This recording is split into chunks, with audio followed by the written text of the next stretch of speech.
But first, joining me now to discuss the day's headlines is Deputy Executive Director for the Institute of Public Affairs, Daniel Wild. Dan, a fascinating development this week. ASIC is suing Macquarie for allegedly misreporting on short selling over a period of 14 years. Now, what are the nature of the allegations and why is that happening now? Yeah, look, there's a couple of things. I think ASIC has been pursuing Macquarie for some time now that they weren't correctly or they were underreporting their short selling. So this can have implications for the broader market, and what ASIC is saying is it can impact the confidence of the market. What I think it's really interesting here is that it's an example of what happens, whether it's Macquarie or whether it's other big businesses and banks in Australia, when you take your eye off the ball. Many of these organisations spend all of their time moralising to Australians about, diversity, equity and inclusion, or ESG mandates and quotas and climate change, and, refusing to lend to farmers because of climate change and other considerations. Well, this is what happens when you take your eye off the ball and when you ignore your key business and key considerations, in this case as a financial institutions. And I think a lot of Australians look at this and say, well, just get back to basics, focus on your core business, rather than engaging in woke moralising that I suspect is a part of the reason why they've taken their eye off the ball.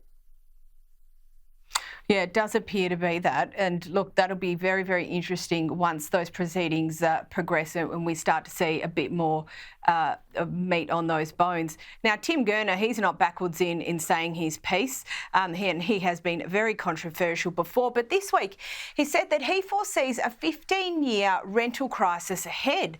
So, Dan, firstly, why is it that long, and what does he suggest is the cause? Well, I think there's a couple of things here, Caroline. I mean, the number one cause that we have in this country is this massive unplanned migration intake that's been taking place since COVID. It has not been planned for, it hasn't had the consent of the community, and it also hasn't been targeted towards areas of economic need. So, we have a housing crisis because we've had this massive surge of demand coming from this massive migrant intake. Now, I'm not blaming the migrants themselves, because of course you'd want to come to our great country and have a better future. But, right. It's the fault of governments for having this massive demand without the supply coming online. And it's not just housing. All you have to do is look at the roads, the social services, how long it takes to get into a GP appointment, local schools. Often in many of these developments, there's no local public school in place. So, these are massive issues. And yes, at the same time, we have a supply side issue when you look at the taxes, the red tape, all of the cost imposts upon developers when they actually do want to set up a new development. So, look, the number one thing governments must do immediately is to cut out immigration intake to ease the pressure on the housing market.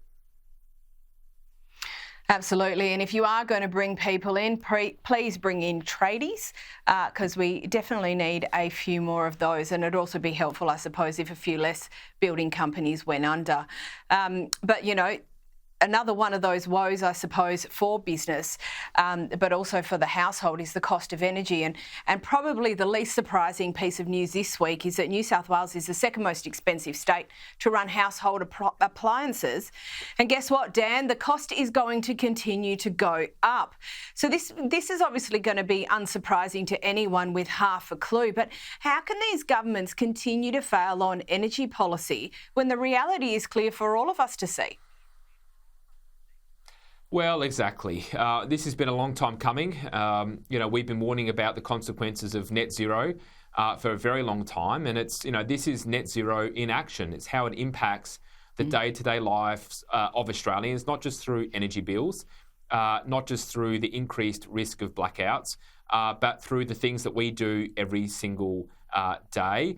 And, unfortunately, this is going to continue until we remove net zero and until we remove emissions as a centrepiece of our energy policy. I mean, energy policy should be focused on one thing, and that is cutting costs, reducing prices to ease the burden on households, to ease the burden on businesses, and make sure we can actually have a manufacturing and heavy industry sector again. So, look, unfortunately, Australians are going to keep feeling the pain while these inner city activists push the net zero agenda upon us.